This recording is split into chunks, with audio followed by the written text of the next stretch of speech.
नमस्कार. बातमी आहे सोलापूरमधून.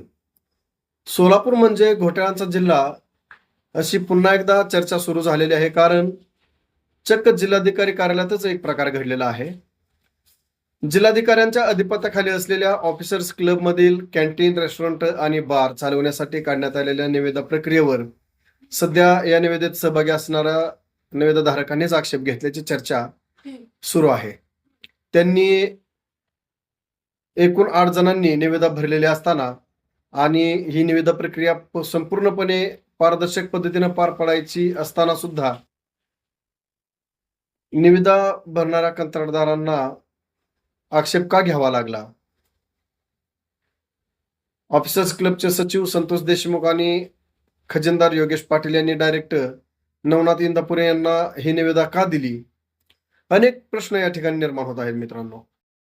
निविदा प्रक्रियेत सहभागी झालेल्या सहनिविदाधारकांनी या प्रकरणी संताप केला असून जिल्हाधिकारी एस कार्तिकेयन साहेब यांच्याकडे लेखी तक्रार दिलेली आहे आणि या प्रकरणी सखोल चौकशीसह माहितीचा अधिकार अधिनियम 2005 नुसार सुद्धा त्यांनी मागणी केल्याचं या ठिकाणी चर्चा होत आहे. त्यांनी सांगितल्याप्रमाणे विशेष म्हणजे दरमहा 3,55,000 रुपये भरण्याची बोली हॉटेल सहारा यांनी लावलेली होती. मात्र त्यांची निविदा डावलून दरमहा केवळ 2,30,000 रुपये देण्याची बोली लावणाऱ्या नवनाथ इंदापुरे यांना 3 वर्षासाठी हा ठेका दिल्याची चर्चा आहे आणि आरोपी सहनिविदाधारकांनी केलेला आहे.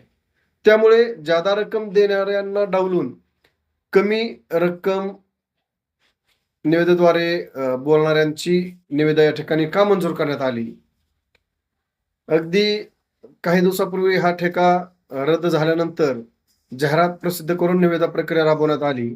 मात्र एकाही निविदाधारकासमोर निविदा न उघडता कमी रक्कम देणाऱ्या निविदाधारकाचीच निविदा का मंजूर करण्यात आली?